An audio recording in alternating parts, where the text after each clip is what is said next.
Today's word is bread. So we're building a bread-themed room. Ah, yes. A delicious loaf of bread, perfectly positioned on this lovely little garden spade, yes. I mean, in theory, oak is the right choice for the job, right? In theoretically. Okay, let's see what happens if we do build this thing big. Then we'll have a lot of space to work with on the inside, and we can do a cool reference to some other game, and it's gonna be epic. I mean, so far the shape is just absolutely fantastic. What can I say? Apart from bread. Dude, imagine the game I Am Toast, but in this house. Wouldn't that be crazy? I mean, I guess it would be a little crazy, but like nothing that special. Alright, let's see if we can just copy a nice shape on this side as well. I feel like it needs to be like real long. The longest piece of bread. What's the longest piece of bread ever? Longest baguette in the world. It's kind of wild to think how much bread has, like, you know, changed human civilization just in general. It's funny to think how, like, people might have discovered it. Has that ever been, like,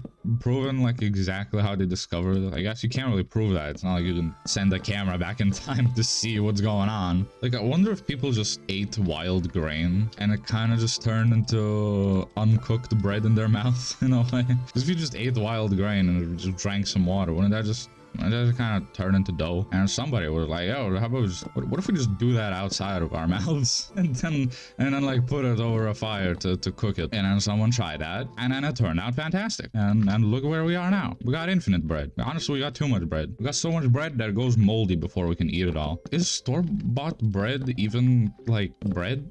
I know that sounds weird, but like I feel like I've heard something like that. It's just something weird like that, where technically store-bought bread just isn't real bread, because it's just like really like ultra processed. Basically they just turn a bunch of other veggies into like a slop and then just turn it into bread somehow. I don't know how true that is though, so like, you know, there's a good amount of speculation, so like don't just believe it. Do your own damn research. I'm just the catalyst, you know. I'm just the I wonder about random nonsense, and then if you want to dig in, go right ahead. Oh, that's a quarter of it done. Still need the rest of it. My goodness. And we just slam it on just like that, and it's like a perfect piece of bread. Now we need some grooves in this. I think the easiest way would be to just like pick this moving tool and sort of just move it downwards a little bit. Doesn't look very fun. Needs to be more of a curve, you know, follow the curvature of the bread. All right, and we'll do one more slice like right here. I caved in the bread, bro. You caved it in. My bread caved in. What do you mean your bread caved in? It caved in, man. I don't know. My bread don't bread no more. What do? I suppose that'll do. Put some jungle in here. Okay, maybe at the bottom here we can do a lot of this like spruce. So I guess that's all for the outside.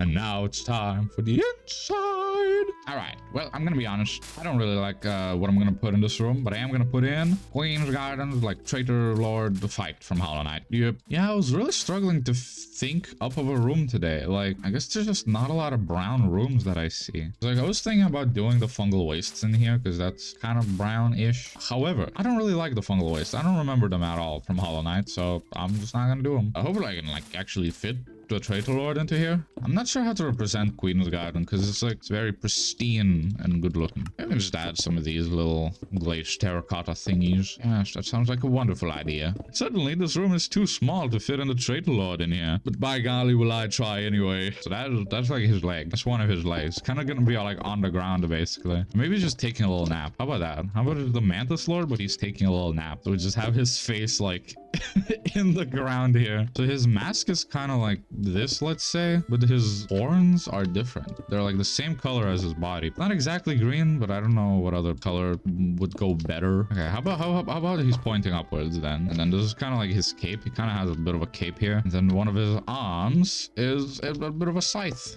We'll just do that. Simple. Really? And his little legs. Just like that. Yeah, it's perfect. Say hello to Mantis Lord. Yep, that's him right there. I really thought I built this room big enough, but no. Rooms I see have a tendency to very quickly become quite small. My lord. My Mantis Lord. We can do some sort of pillars here. Kind of need them to be slabs, because otherwise it's going to be way too cramped in here. Yes, that will sort of do.